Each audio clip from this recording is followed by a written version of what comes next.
Celebrating 48 years on the air, award-winning Farmweek is a production of Mississippi State University Extension. Today on Farm Week, we conclude our special report, Balancing Act, with a deeper look into the original inspiration. In Southern gardening, lantanas are the name of the game. We're talking luscious. In the markets, another episode of our popular What Is series. This time, what is cotton? And back on our special report, we wrap it up as the temporary wetlands are drained off for the New Year's crops. Farm Week starts right now.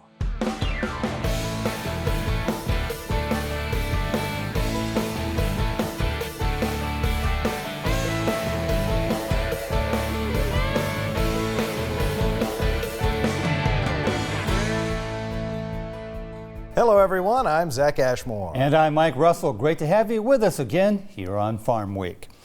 This week we continue our unique presentation, a special report here on Farm Week, Balancing Act, about a collaborative research project in the Mississippi Delta. We pick up with harvest about to begin before the flooding of the fields. Usually sometime around late August in through the month of September and early October, it's starting to be time to harvest some crops. As fall sets in, crops are harvested across the Mississippi Delta, leaving behind empty fields exposed to erosion from wind and rain. This is when the work begins to convert the empty fields into temporary wetlands, creating a retention pond for soil nutrients and allowing microbes to pump them into the air before they're lost downstream. It's been seasonable weather. It's been 100 degrees for the last week. So the ground is firm and dry, which is really important on this heavy black land.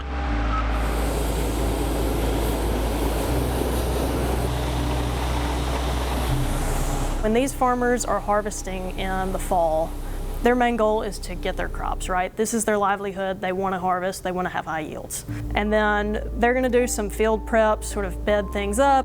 But then once that is done, it is time for them to pump the water onto the field.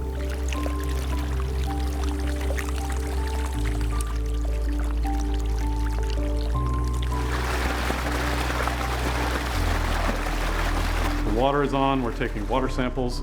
When it rains, Jason Taylor's team and Matt Moore's teams are taking runoff samples from a lot of the fields. You put boards in the culverts and stop the water up, but you'll get a rain and you'll have a little water flow over, and they water sample and tell you how much soil you're losing. It's really amazing. Just a little bit of flood, just a board or two to slow that runoff keeps a lot of your soil in your field and therefore out of the river and out of the Gulf. So when we look at runoff samples from flooded versus unflooded fields, we see a significant reduction in the suspended soil particles. I think it's doing a pretty good job of helping hold the soil on the field during major rain events. So shorebirds have spent the whole summer breeding in the Arctic, and then they are traveling south for the winter to spend their time either Gulf Coast. Some of them stay in the Mississippi Delta region, but most of them might even be traveling as far south as the southern tip of South America. And we're also counting the birds. We're taking soil cores to measure soil properties. We're counting the invertebrates in the soil. What you're looking for is an indicator of habitat quality during migration is abundance of food source. And that food source comes largely in the form of these very small worms called chironomids. These are just midge-fly larvae, pretty much. And so these birds are picking and probing into these muddy, flooded sediments and pulling out those tiny worms and eating just hundreds of them. So another part of the fieldwork is capturing shorebirds to get estimates of how long they are staying. And that can be difficult just looking at them through binoculars. We've made efforts in recent years to catch them and put radio tags on them that transmit signals to radio towers nearby that we have put up. We go out usually the day before a banding session and we sort of scope out where the birds are on a field and in what directions they seem to be moving pretty reliably, and then we set up mist nets based on that. Hold on to it. Let's do this. I think this is where the issue starts. Those two seem come from that issue pretty good. Okay. You want me to hold something? Hold. Oh my God. Huh. Hey Dick, raise up the white one for me if you wouldn't mind. Yep, good. Even higher. Yep.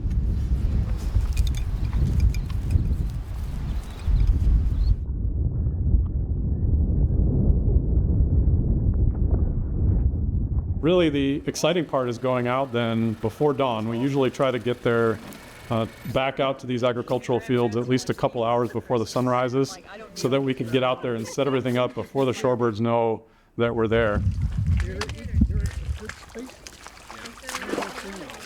This means tromping around in these wet, muddy, flooded agricultural fields in the middle of the night.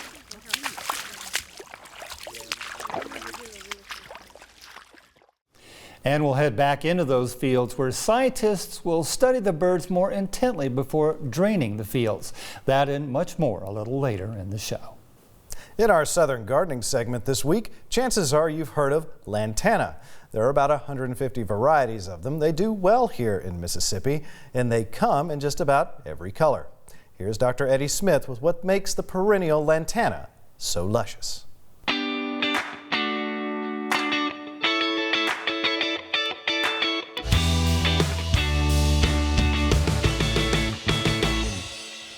Today, Southern Gardening is at the Truck Crops Branch Experiment Station in Crystal Springs, Mississippi, checking out some luscious lantanas. The Luscious Lantana series is known for their striking, brightly colored flower clusters that cover dark green foliage and their easy maintenance requirements. They are fast-growing and can reach up to 3 feet high, spreading up to 4 feet wide. Blooming throughout the summer and fall, these plants attract pollinators such as bees, butterflies, and hummingbirds to the landscape. Luscious Marmalade is one of the most popular varieties of the series, known for its gorgeous dark orange and yellow blooms that resemble an evening sunset. Luscious Royal Lemon Tart Lantana is another stunning variety that features bright yellow blooms that resemble a lemon tart. Luscious Basket Tangelo Lantana is a beautiful variety that boasts bright and cheerful orange and yellow blooms. Lastly, Luscious Royal Red Zone Lantana is a magnificent variety of lantana with striking red and yellow blooms. All of these plants are certified sterile, so they will spend their energy on producing gorgeous flowers all season long. With their striking blooms and ability to thrive in a variety of conditions, Luscious Lantanas are a beautiful and versatile addition to any landscape. I'm Eddie Smith, and I will see you next time on Southern Gardening. We'll take a break right here, but stick around. Coming up, the conclusion of Balancing Act. The team heads back into the field, their next mission to band and study the birds who've stopped there on their journey to the south. When they're done, the fields will be drained and farmers will once again be hard at work getting ready to plant the New Year's crops, the ultimate collaboration. The conclusion of our special report, Balancing Act, coming up on Farm Week. Don't go away.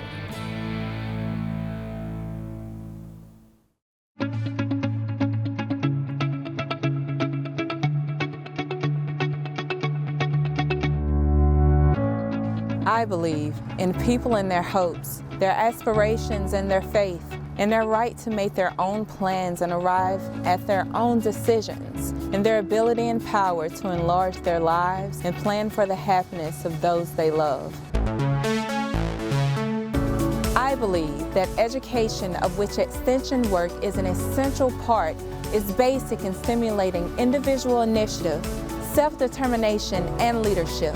That these are the keys to democracy, and that people, when given facts they understand, will act not only in their self-interest, but also in the interest of society. Because I believe these things, I am an extension professional.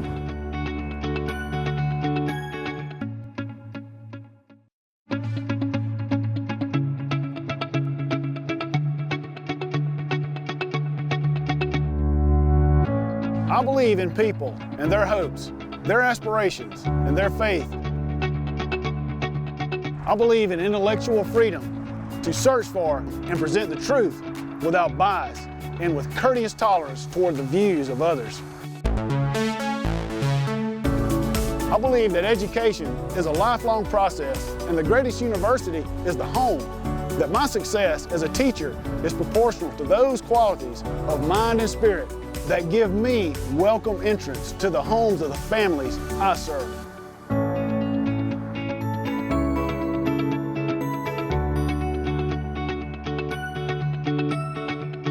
Because I believe these things, I am an extension professional.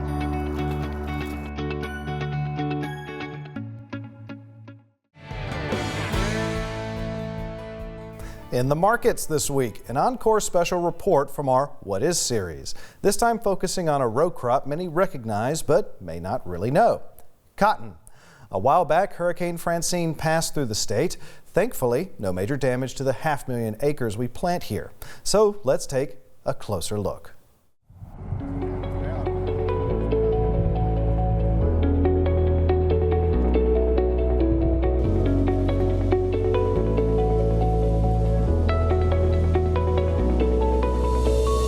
It's a regular sight along the highways of America, especially the South. It's a staple crop for many states and countries, and is one of the most commonly grown non-food crops in history. Cotton. However ubiquitous this agricultural commodity, it's also a very interesting plant in its own right. So, what makes cotton so special? And why is it such an important crop? Historically, the word cotton comes from the Arabic word kutan and was first produced in India as a clothing fiber.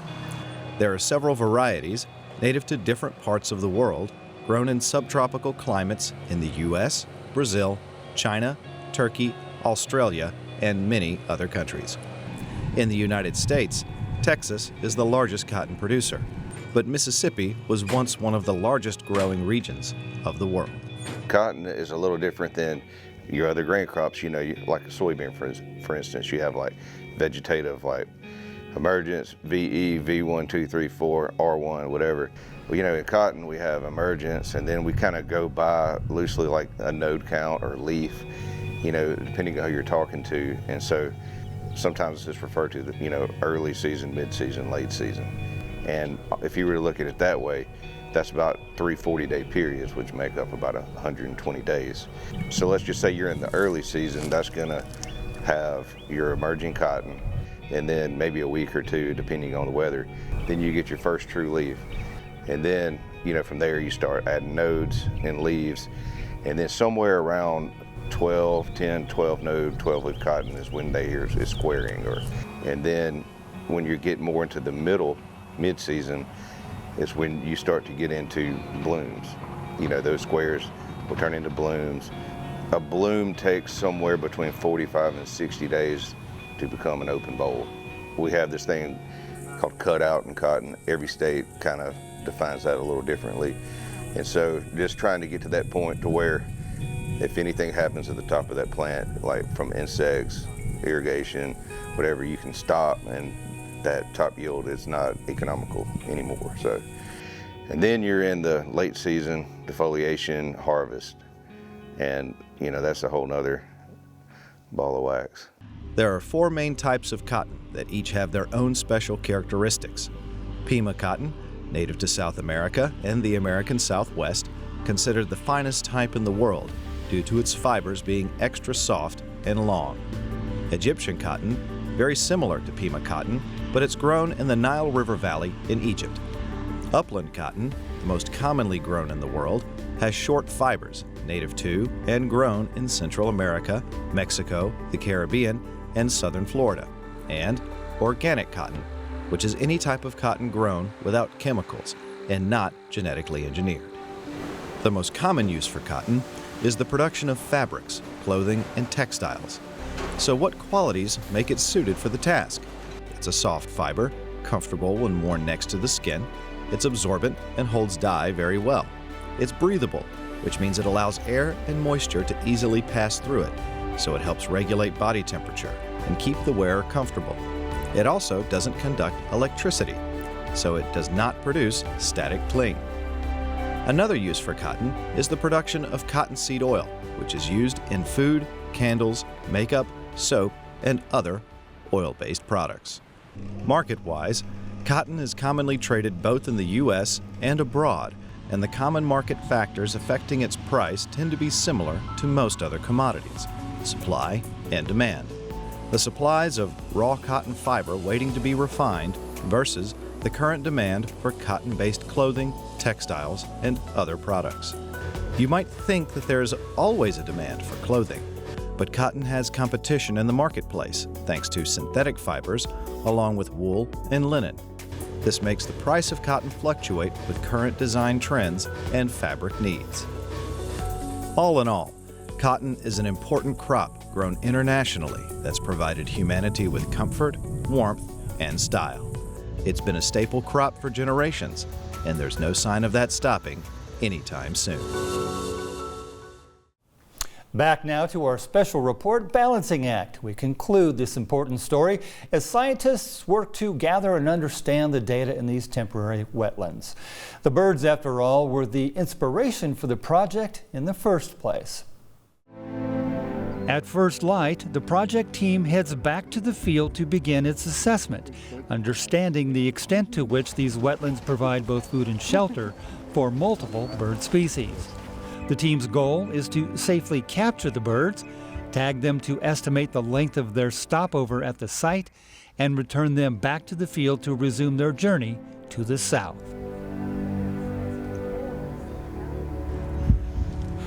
We have to have licensed bird banders who are licensed to capture and handle these birds and put tags on them.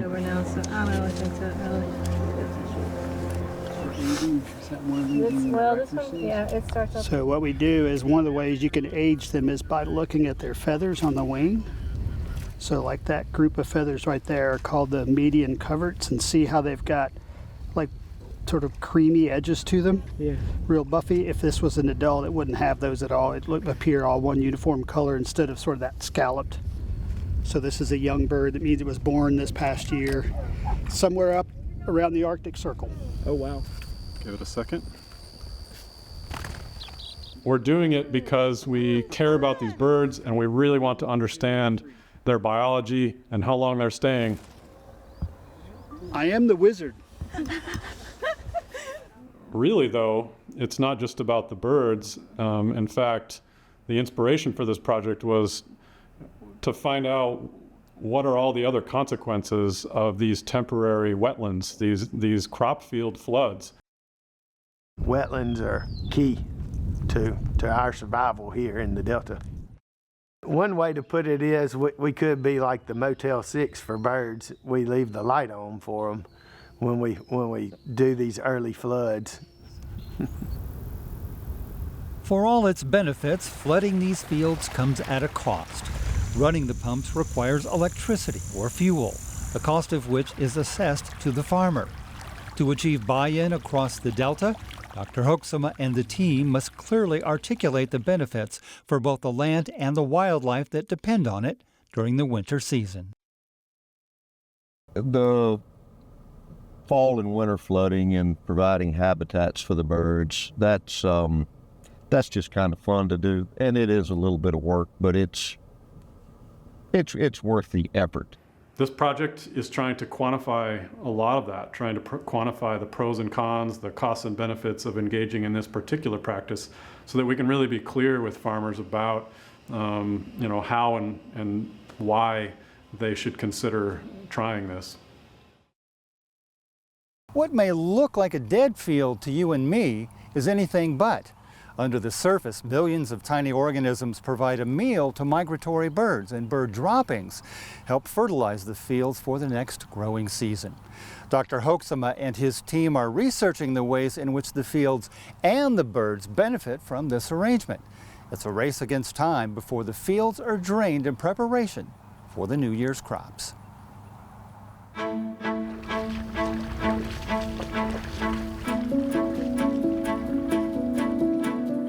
We constructed these exclosure plots, and these exclosure plots are to keep the birds out. So we can take the field setting, what's happening in real life, without the bird influence, and keep them out. And then we have an adjacent plot that we've marked off, allowing the birds to enter and basically do whatever they're going to do naturally. Whether they're going to enter the plots and stir up the soils just by moving around, digging we're calling them macropores, when they dig in and eat the chironomids, which are the little bugs that we're studying. Collecting the sediment core, bringing it back here,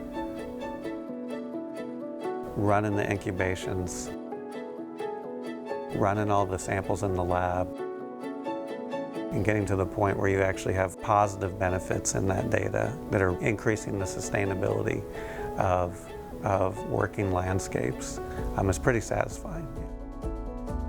We can measure if there is greater numbers of nitrogen or less numbers of nitrogen. We can use that information to kind of say, like, okay, within this core, from start to finish, there's more or less denitrification happening, or more or less nitrogen fixation.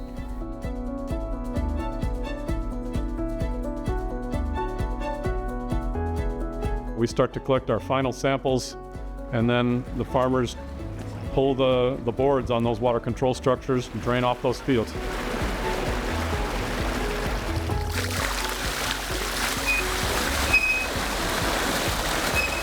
There's a couple of months there where mainly the farmers are hoping those fields will dry out and be ready for spring planting in, maybe late March, early April.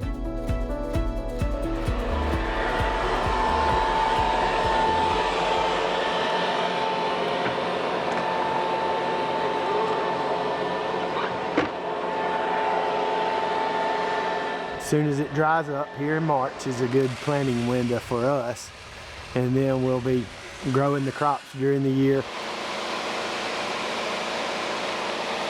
Our farm that's involved in this project is on the Sunflower River, and we do have river pumps that we can pump surface water directly from the river over to irrigate our crops there. So we're on that corn-soybean rotation. With the land dried from the winter flooding, it's time to plant this year's crop, ensuring the soil conditions are optimal for seeding. Here, let's check these real quick. Yeah, check out. I'll check it.